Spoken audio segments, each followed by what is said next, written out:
and welcome to November's TBR video, or ClearUrShit Part 1.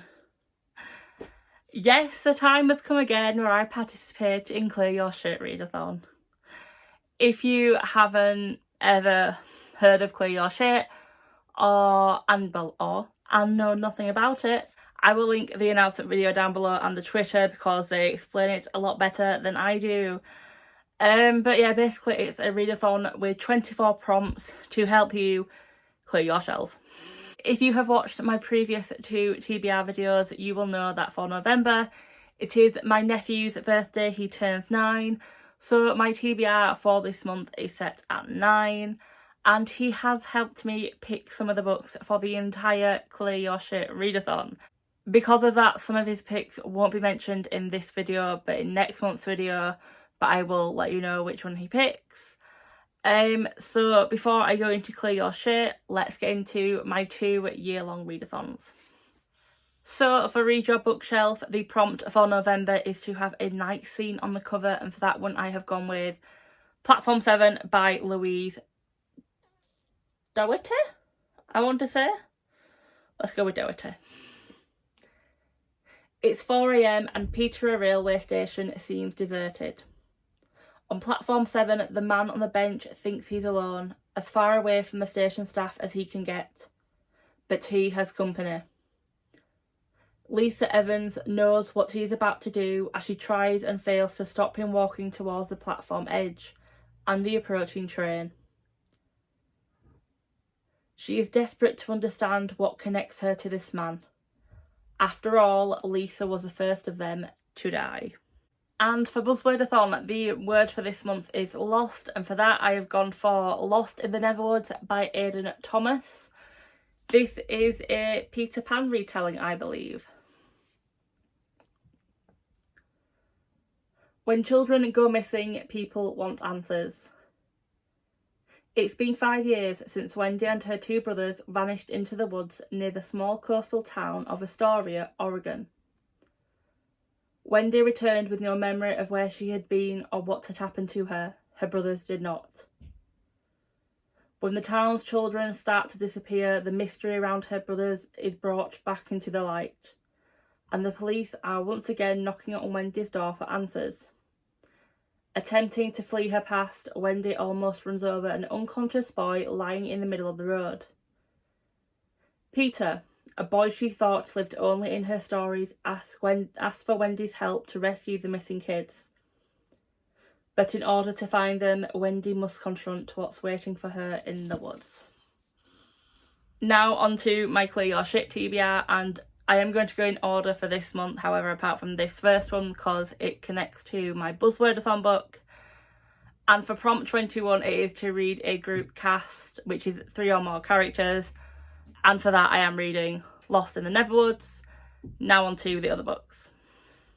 So the first prompt for Clear Your Shit is to read a book where someone dies. And for this one, I have gone for Gideon the Ninth by Tamsin Muir, because it has necromancers in it. And I was so tired when I picked my TBR, I had to ask Ada if it had death in it, and she was just like, Michelle, it's got necromancer. I was like, oh yeah, thank you. Thank you, Ada.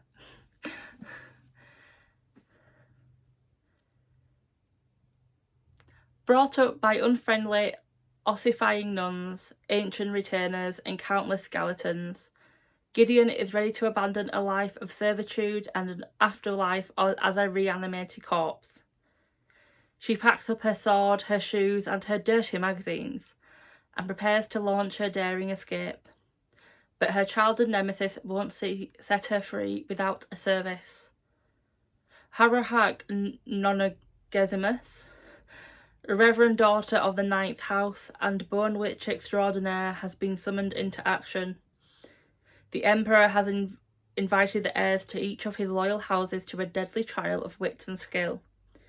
If Harahak succeeds, she will become an immortal, all-powerful servant of the resurrection. But no necromancer can ascend without their cavalier. Without Gideon's sword, Harrow will fail and the Ninth House will die. Of course, some things are better left dead. And prompt number 2, and the first book that my nephew picked. The prompt is to read a book where people are going on a journey, and for this one my nephew picked Kingdom of the Cursed by Kerry Maniscalco because, and I quote, "the skull looks cool." That's my nephew. I won't spoil this one because it is the sequel to the first one, which is Kingdom of the Wicked, but we have 2 characters who travel to hell, which is a journey. And prompt number 3, and the second book my nephew picked for me, the prompt is to read a book that has been recommended to you, and for that one my nephew picked For the Wolf by Hannah Witten. This one was recommended to me by Ada. Actually, for this prompt I put all the books out that Ada has recommended and sent him a picture, and he selected this one. Didn't say why, just that he wanted this one. The first daughter is for the throne, the second daughter is for the wolf. As the only second daughter born in centuries, Red has one purpose: to be sacrificed to the wolf in the wood in order to save her kingdom. Red is almost relieved to go, plagued by a dangerous power she can't control. At least she knows that in the Wilderwood she can't hurt those she loves again. But the legends lie. The wolf is a man, not a monster. Her magic is a calling, not a curse. And if she doesn't learn how to use it, the Wilderwood and her world will be lost forever. So I'm going for Red Riding Hood retelling. The fourth prompt is to read a book that everyone is talking about, and for this one my nephew picked for me 6 Crimson Crayons by Elizabeth Lim. When this was released it was all over Bookstagram, Book Twitter, Booktube, and then when Fairy Loot or Illumicrate, I can't remember which one, did their special editions of Elizabeth's other work, this was talked about again. This is the Waterstones edition, and I think this is just stunning.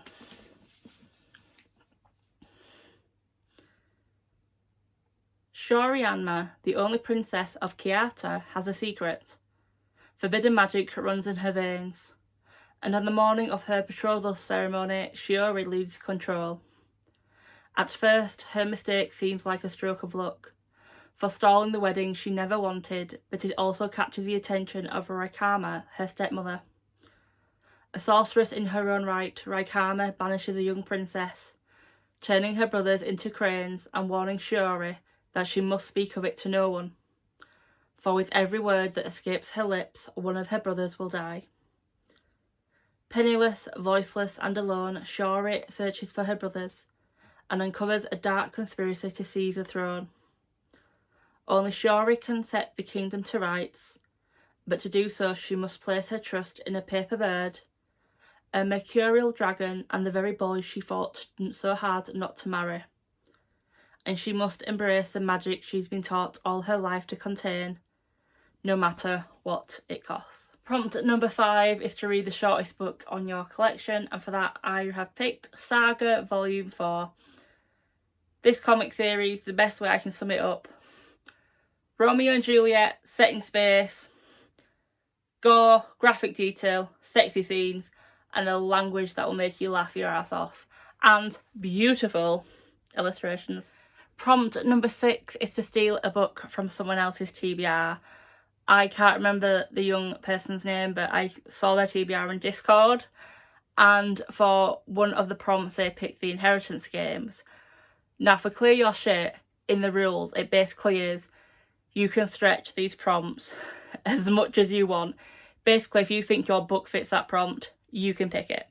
So for this one I have gone with the sequel to the Inheritance games, The Hawthorne Legacy by Jennifer Lynn Barnes. I can't remember her last name then. How do I sum up the first book? A teenage girl randomly gets left a hell of a lot of money. The family aren't happy and she has to find out why. That's all I can say without spoiling anything. Prompt number 7 is to pick a book with gold, silver or bronze on the cover, and again my nephew picked for me The Lamplighters by Emma Stonex, and as you can see in The Shining, there's gold foiling on there. Cornwall, 1972. 3 keepers vanish from a remote lighthouse miles from the shore. The entrance door is locked from the inside. The clocks have been stopped. The principal keeper's weather log describes a mighty storm, but the skies have been clear. What's happened to these 3 men out on the tower? The heavy sea whispers their names. The tide shifts beneath the swell, drowning ghosts. Can their secret ever be recovered from the waves? 20 years later, the women they left behind are still struggling to move on. Helen, Jenny and Michelle should have been united by the tragedy, but instead it drove them apart. When a writer arrives trying to solve the puzzle, he gives them a chance to tell their side of the story. But only in confronting their darkest fears can the truth begin to surface. This is based off of a real story, so I'm hoping it doesn't, tarnish is the wrong word, but it doesn't put bad light to the real tragedy that happened. Prompt number 8 is to read the smallest book on your TBR. Now this could be page-wise, width-wise, height-wise, however you want to interpret. So I picked Saga Volume 5 because it's the shortest page-wise. I've already given you the rundown for Saga Volume 4, what this series is. Romeo and Juliet, set in space, galactic war, gore, graphic, a romance you will love, characters you will love, amazing illustrations, and a language that will make you laugh. And prompt number 9 is to read a scary book, and again it's a nephew pick, and that one is The Devil Makes 3 by Tori Bavellino. Bavellino, I love that cover. When Tess and Elliot stumble upon an ancient book hidden in a secret tunnel beneath their school library, they accidentally release a devil from his book-bound prison, and he'll stop at nothing to stay free. He'll manipulate all the ink in the library books to do his bidding. He'll murder in the stacks, and he'll bleed into every inch of Tess's life until his freedom is permanent. Forced to work together, Tess and Elliot have to find a way to re-trap the devil before he kills everyone they know and love, including increasingly each other. And compared to what the devil has in store for them, school stress suddenly doesn't seem so bad after all. There you have all the books I want to read this month. I'm putting these down because they're going to fall. As you can see, that stack is quite big, and the rest of the books I've picked for ClearUrShit are quite big. I'm not going to go through the rest of the prompts just because obviously I just have to read 9 books this month and there's 10 in there. So yeah, I'm going 1 above, and I'm not pushing myself to read more than 10. Luckily the one by Louise Doherty, I can put on a free space that comes up in a couple of prompts time, so it's still for ClearUrShit, which is good. But that's the end of this TBR video. If you like this video, please leave a like. If you've read any of these books, please let me know your thoughts, because some of them I'm a bit like, should I change them? And I really want people to tell me what they actually thought, because it will probably make me want to read them, see if I thought the same as you or if I thought different. If you are new to my channel, hi, my name's Michelle. I read a variety of genres, and I have 2 settings when I come to reviewing books. I say reviewing because I don't class what I do as reviewing, but rambling. I either spoil the book completely, or I'm so vague you wonder if I read the book. If you are new and you want to subscribe, please consider doing so, but if you don't want to, please don't feel pressured. But until my next video, bye!